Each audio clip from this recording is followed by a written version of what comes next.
Good morning. I'm Councillor Glenn, and this is my update for Saturday, October the 5th. Welcome to October. This morning I'm at Alfred McCoy Park, and the reason I'm here is because later on this morning around 11 a.m. we're going to be doing a official naming ceremony for the park.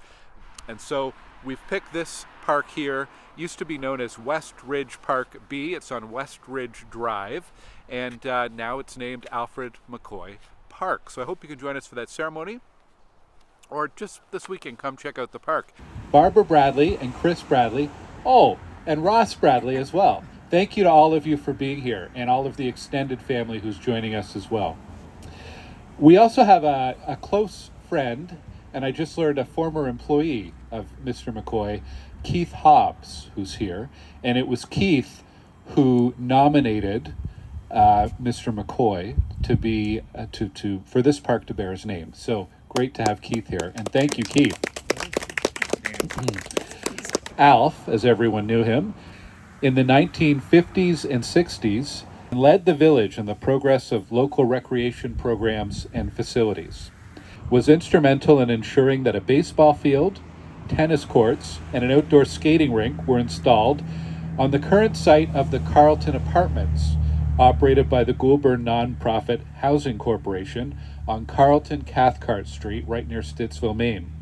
It was then known as A.H. McCoy Park, and it provided a hub of all-season sports activity. Now, in 1971, those tennis courts and baseball fields were moved to Alexander Grove Park, and outdoor rinks were established at other locations in the community. In 2019, the City of Ottawa received a proposal to commemoratively name this piece of land as Alfred McCoy Park in recognition of his extensive community service and contributions to advancing recreation programs in Stittsville, and in essence, solve a 50-year-old mystery as to what happened to McCoy Park. So, on behalf of Ottawa City Council, it's a great pleasure for me today to officially rename this park to Alfred H. McCoy Park to underline his contributions to the community. Yes. This park, although a modest park by some standards, is a very special place for nearby residents. It includes the open space, the trees lining the road, and a cedar grove that's very popular with walkers and joggers and dog walkers. And we have a few things we've been talking about for this park in the future. Perhaps a space for a community garden, perhaps a pilot for a mini forest, a restorative forest, and we're always open to ideas from the community as well.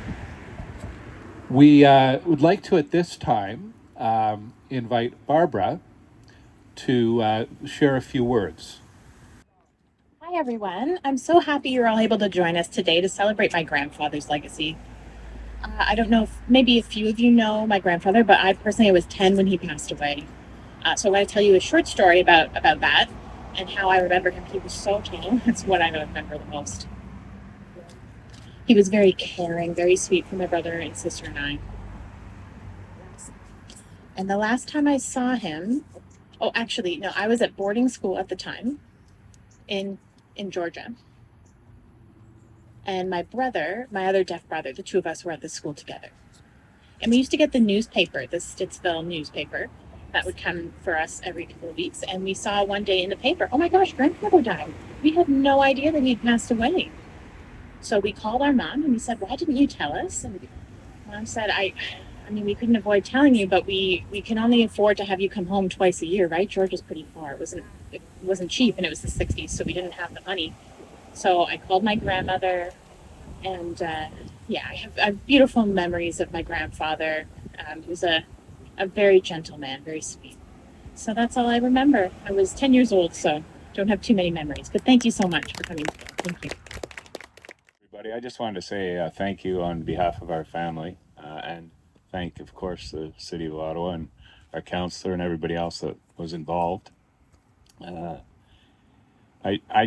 I was 6 years old when my grandfather died, so I don't really have any memories of him directly, except one, which I'll share because I think it just reflects maybe how some of the community thought of him for some of the work he did for the community. But I remember the day of the funeral that I was in a big black car, and I thought that was kind of cool. We were following the casket, and it had come from, of course, where the wake was in Ottawa, and made its way down for his last drive through the main street of Stittsville out to the gravesite. And I remember looking out the window, and all his employees and past employees were saluting him as he went by. And I didn't realize it then, but I realize now that they must have had a lot of respect for what he did to help the community. So I guess if I could